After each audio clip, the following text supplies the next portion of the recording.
Is this thing on? Hello everybody, welcome back to another Infinity Evolved with TechnoJock. We're down doing some more Botania stuff, following on from our very successful mana farm up there. We need to do some other things. I'm wanting to use some of the mana that's there just now, and as we discussed, we don't have a way really of transporting that mana back over to or up to the main mana pool until we get those sparks sorted out. So yeah, we need a way of transporting mana that's not sparks, and that means mana spreaders. Mana spreaders means living wood, and we don't really have an awful lot. We've only got 16 at this moment because I've just dug up what we've got here. However, we want to automate making living wood and living rock. Sound like a plan? Excellent.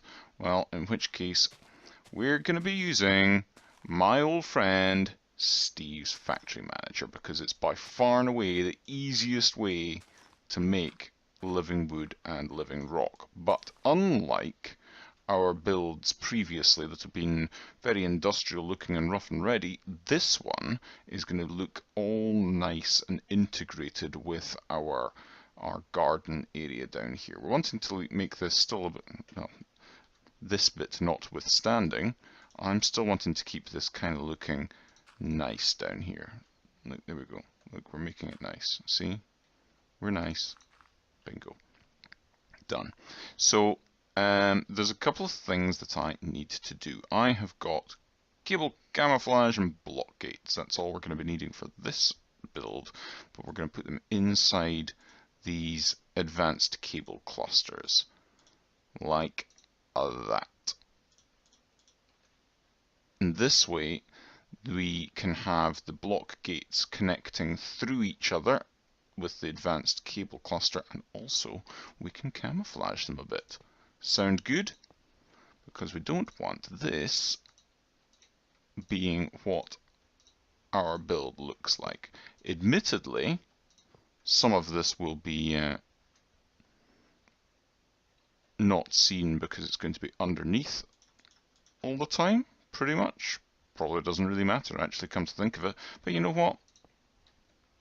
I just fancied doing it. I'm going to put this over in the corner, kind of out the way of this thing. In fact, no, I'm not going to put it there. I'm going to put it on the other side, like this. So we're going to have our manager there. Yep. And we're going to have 2 input barrels and 2 output barrels. So we will have phoenixes there. We'll have stone and wood, living rock, living wood. Yeah? So let's go that in there, lock it. We'll use spruce wood. I don't know if we'll use that completely going forward, but yeah, we'll do that just now, and then we'll put living rock and living wood. I always want to call living rock living stone, so do excuse me if I continually do that. Right, we want to shift right click on all of these. Don't know if I did that one or not. And if you remember what I said about the block gates before, that's forcing the little yellow dot to be on the bottom side of this. So when it places, it'll place into this block space like that, rather than placing it like that, which it's got a tendency to do. Not a tendency, it's by design. That's what it's meant to do.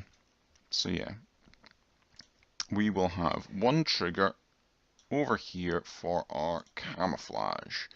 We want our camouflage updater, and then we will have another camouflage thing here. And we'll change that from camouflage to hide. And it's all of those, and we want to set the camo to grass blocks, please. And then we'll send this one to show. And it's again all of those, but this time it'll clear the camo. Okay, so hide like that. Ooh, it's done something really funny with that. I don't like that. Why is it like that? Oh, how unpleasant. Okay, so not that grass block then. And not glass block either. Grass block. Oh my god. Why is the grass block like that then? Well, that's annoying. Oh well. We'll just do it as dirt then. There we go. Cool, done. Excellent. And then if we do want to show it, we can just do like that. Bingo, done. Right, the actual programming bit of this, we want trigger. We want to do, for a start, we want to take from the block gates. Do I want a variable for the block gates? Or I'll just do that, that, and that. So that's all the block gates. So we want to take from the block gates, from the upside, we want to whitelist Livingwood rather, and Livingwood, and put them into the barrels. And I can't remember which barrel's which, but it'll only be able to put them into the barrel that pertains to those particular things. Okay, so if we take that out, oh, I didn't want to do that.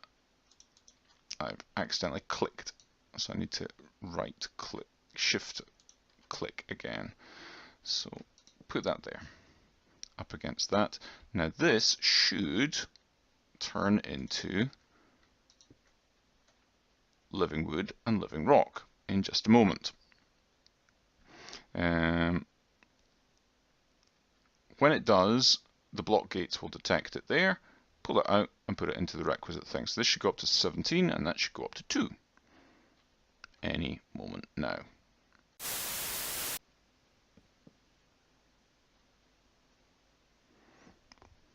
Okay, that's worked nicely. And the rock, excellent. Goes up to 2, goes up to 17. Perfect. That bit's working great. That's our harvesting. That's done effectively. We could just put that off to one side. In fact, let's put that off to one side. No, we want one trigger for this. Okay, that's harvested that. Now we want to go and take wood and put it into 1/2, and we want to take rock and put it, or stone, and put it into the other half. Let's do it like this, as all one part of the trigger, because it'll do it in one fell swoop, and that way we're only getting one trigger.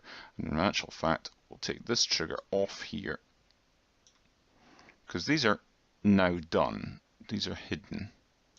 We don't need to have anything else there. We'll do that up to there. Perfect.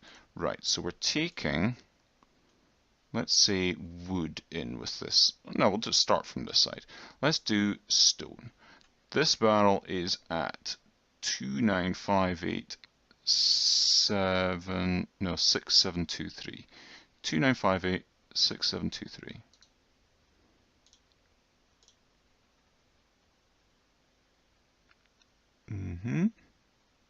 No, barrel. 2958 6723. One block away. I should have done it that way anyway. One block away, 2 blocks away. Yeah, we can do it like that. Better, much better. Okay, so we're taking from that and we're going to output to these first ones. Now, what I should really do is set these up. So it's 1, 2, 3 blocks away, but that one's going to be 4, and that one's going to be 4, and that one's also going to be 4. So we want to let me get these block gates and set them up a little bit differently. Okay, what I've done is I've set up 2 variables, white one for stone, orange one for wood, and I've taken the camouflage off so it's just the inventories that show. Unfortunately, the barrels also show up. I could have probably done it if I'd done this and shown only block gates, but what you can see is the block gates are separated out by the coordinates. At this point, you can see our x coordinate is 2957, and that's 2956. So everything from 2956, 2955, 2954 is that side, and everything from 2957 and up is on this side. So we want the rock there and we want the wood there. Yes? Yes. Excellent. And that's how we've got these set up. Exactly the same. So rock ones, we're going to go from input from that barrel and output to the variables, the stone ones. And we want to define how the multi-selection interaction works. Run a shared command once or once per target. We want to do once per target, and we're wanting to whitelist stone. Now, obviously it's only stone that's showing up in that barrel, but we need to specify 1. You can only do that if you whitelist something. You can't specify 1 of a blacklist. And because it's doing once per target, it will do it once per thing. Ta-da! Aha! Now that's the next thing. It is continually bumping in stuff, and we want to stop it from doing that. That's the next thing. So we need to do that condition like we did upstairs in our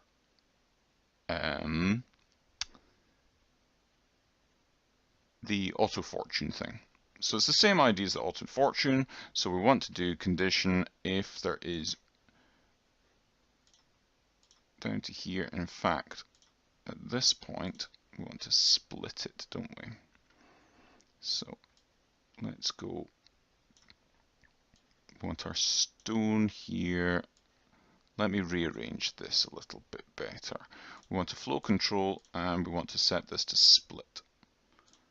So we've got 2 outputs. So it's going to take this stuff and it's going to split in 2 different directions. One is going to be for the stone, one is going to be for the wood, and that's going to be good for us. Put these down here out the road. So our flow control goes like that. We've got a condition for our wood. So flow here, or stone rather. Condition for our stone, and we're going to say if any of the stone ones have got stone in them, then don't do anything. If that's true, don't do anything. If it's false though, we want it to input the stone and output that. There we go. Ah, it's just harvested. And it's still doing it. Okay. Aha! Because I'm being silly. This condition needs to check not for stone, but for cobblestone, because that's what it would harvest if it was to actually, if the block gate was to harvest this, it would be cobblestone it would get, not regular smooth stone, if that's what you want to call it. So that goes there. That no longer does it. Excellent. We're up to 10. once this goes, after a full minute, put that back in there, this should quite quickly go through that. Okay, we'll just wait for it. In the meantime, for this one, we can go, we want another condition. Oh, it's just done it. There we go, boom, done it. Up to 18, bingo. See how quick that is? Excellent. Now we want to do the same thing, inventory. We want to go, if any of the wood ones have any spruce wood that we're using at the moment, there we go, spruce wood, then don't do anything. However, if it's false, then we want to go to the next barrel along, that's how we know, and we want to take, we don't need to whitelist that, but we do need to go show all variables, the wood one, run once per target, and we want to whitelist spruce wood, and we want to do 1. Boom, done. That's us. It's automated. Done. Job done. Finished now. Can go home. Obviously, we need to get more stone and more wood into here, and we need to set up something that we can take this out with the AE system, but that's a wiring project, and we can do that relatively easily. That's this done. We don't need to worry about the camouflage. We didn't really need it in the first place, but hey-ho, I don't really care. It just means that if we run out of stone and wood in here and it harvests it, it's not going to be very ugly. It's going to be bare dirt rather than grass, which I would have preferred, but not quite sure what's going on with that texture. Nonetheless. Okay, on to the next bit. Now, we are of course working towards our dimensional builder, our second dimensional builder, and making these draconic cores is the order of the day. Now, we've just done Terra Steel. It's not automated, but it's an awful lot easier, and of course by using, if I go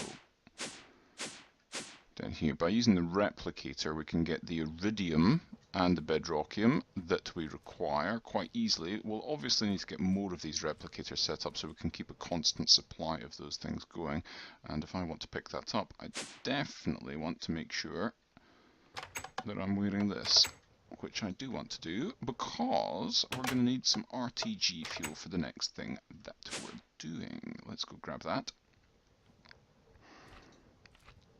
Grab that, thank you very much.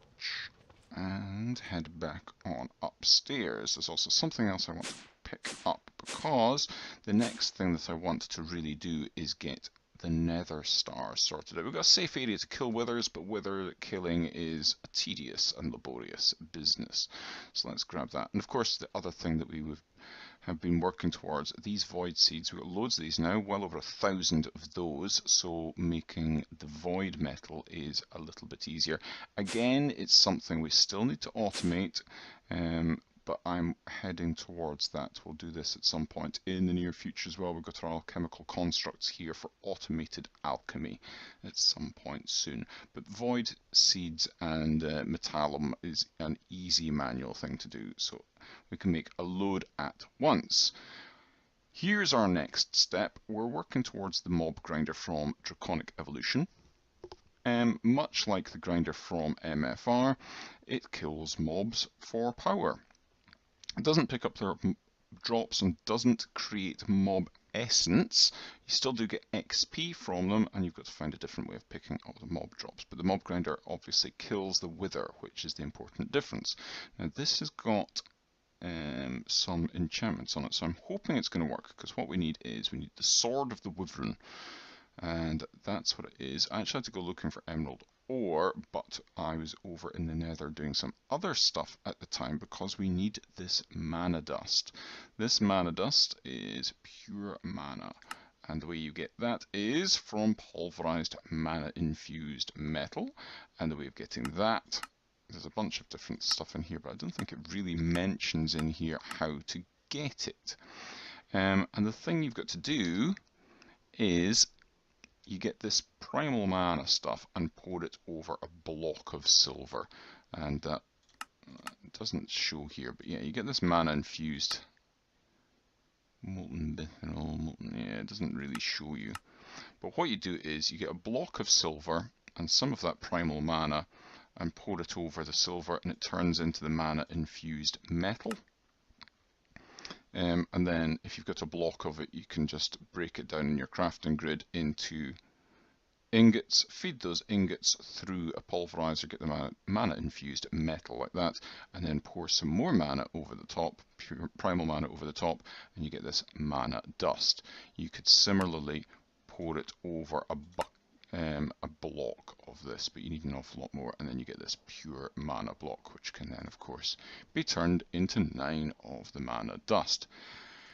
Primal mana itself is a bit of a faff to make. You need XP in your smeltery with 2 things of draconium and then 1 ingot of molten porphyrium and 1 ingot of molten fairy.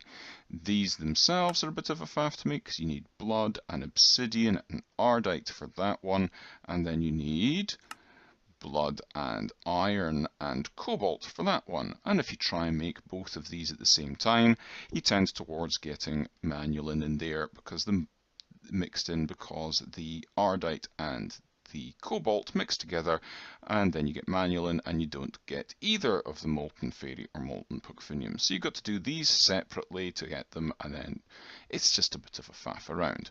What you can do, of course, is come on. Oh.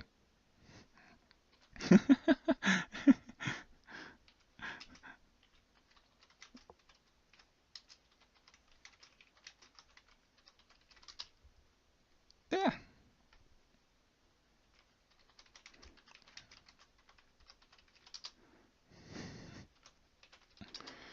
What was he wanting?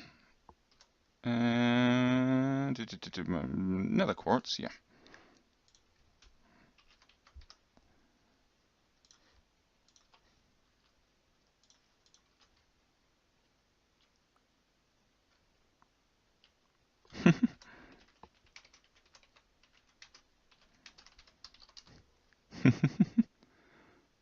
Hopefully that'll do.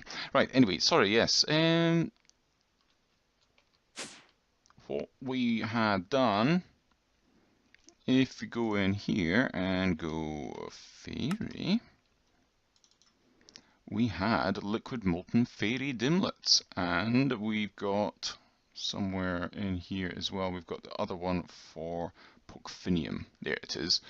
So much like what we did with the solid worlds of lead, ore and things, you can do a similar thing with the liquid ones. If we do liquid and you go to these, here we go. See, we've got the terrain solid ones that we've been using for the ores. We've got terrain liquid. So just with a terrain liquid and our porphyrium and our fairy, all you do is, let's just quickly pick out one of these. Liquid molten fairy. Let's do that and that. And the only other thing that you would really want in there would be the no effects. Effect none. And you would grab yourself one of these. No, stop it. And go in here and put that in there, and you would do, I want a molten fairy liquid world with no effects. Done. That's it. That's all you need. And actually these are pretty cheap to do. In fact, if we go in here, we'll see, where is it? Molten fairy. There we go. And it's only 5022 RF per tick. So pretty cheap. And then, don't know where the other one is. No, not that. Porphyrium. There we go. That one's even cheaper, 3031. So that's pretty cheap as well. So all I did was made those, popped on over to those dimensions, bunged some stuff in a bucket, and then came back, poured it all into our smeltery, and made our mana dust stuffy. So we've got that. So let's hope that this works. And it does not. Oh, that's not good. Oh, that's annoying. Oh. Sad face. Why does that not work? Is it because it's got Maybe the other... Ah, it doesn't work with nether, emerald, ore. But I had some other emerald ore in there. That's okay then. Okay, Sword of the Wyvern it is. Excellent. That's going to charge up. That shouldn't be a bother. Mob grinder. And that. Hurrah! We have this. Let's get this on the go. Now, 2 seconds. I'm going to go and see if I can help out Phoenix, and then we'll be back.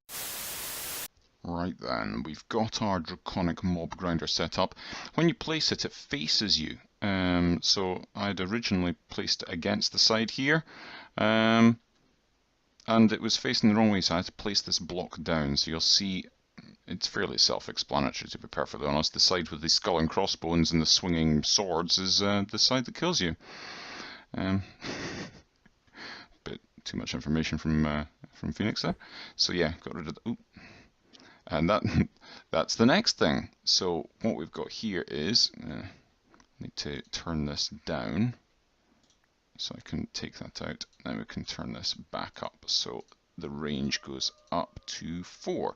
So what we'll have is anything that is dropped as a mob drop in here will go in here. We've got yellow hearts, we've got division sigils, and the shader things we'll have for sulfur as well, but we will also most importantly have for nether stars. So these drawer controller things and an ender controller on them are fast becoming one of my favoured ways of picking stuff up.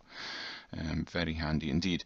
I've got myself a sewer here with an upgrade card in it. It's a little bit excessive, that upgrade card perhaps, but it should cover the entirety of the area there, and it will pick up any XP. And I've just got a fluid trash can to get rid of any sewage and mob essence that goes in there. And a tesseract for power for this. That's all we need. Of course, we will at some point get AE wiring down here and get all this sorted out. There's one last component that we need to be able to get this stuff going for us at the moment. Got a couple of other things I want to do, obviously, to get that fully automated. But for the time being, I want to go over here and put this thing, a plate frame from thermal expansion, into here with a bucket's worth of molten ender pearls, resonant ender, on top of that. What this thing will do, it's a very simple little thing. The thing itself, recipe for that, pretty easy. Plate frame, just some invar and signalum and some hardened glass or fused quartz, and then that with that makes this translocation plate. So I might need to make a multimeter actually. I'll just double check and see that I can't do this. I think I can change the facing of it. And that pops it off. No, I'm going to need to... Yeah. I'm going to need to turn that down, pop that off, take it and make a multimeter. Let's turn that up, and I need to make the multimeter. How hard is a multimeter to make? Let's see. Multimeter from thermal expansion. Pretty easy. Let's quickly go get that. I won't even cut because this should be so simple. So simple. Yep. Like that. Perfect. Let's get this on the go. So do I shift right click? There we go. So that's the range. I don't want it to be that. What is the range that I want of this actually? 1, 2, 3, 4, 5. 5 over.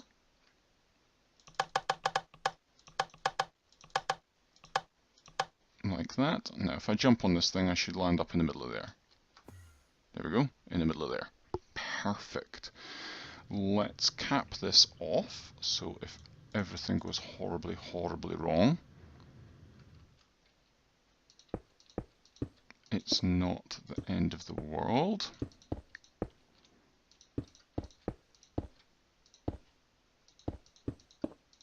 Like this. Perfect. Completely enclosed should be good. Let's take that off there and that off there. We'll go 1, 2, 3. No. 1, 2, 3. And for that. So we go like this. And fingers crossed this doesn't end up blowing up our base.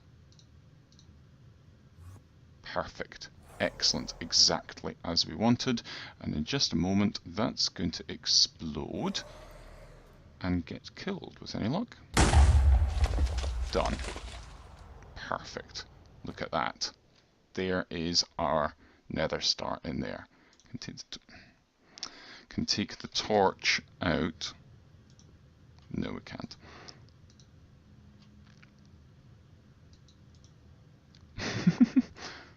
Just, oh. Right, I'll take that off there and get the torch out. But there we go. We have a fully automated, well, fully automated wither killing. We need to work on something to spawn the wither on demand as well, and perhaps automate the on-demandness of that. But I think that takes us up to a pretty good wrapping up point. I'm quite happy with how that worked. It was very quick and easy once we got the draconic grinder. Obviously that's very expensive, but hey ho, we are getting towards the point where it's not that expensive. But we've now got nether stars, we've got a relatively easy way of getting void metal, we can get bedrockium and iridium through our replicator, and terra steel is relatively easy as well. I think next time we're going to get ourselves our dimensional builder. Ooh, yes. So until the next time, like, comment, subscribe, check out the other seasoned gamers, and I shall see you the next time, presumably once you've had the funds.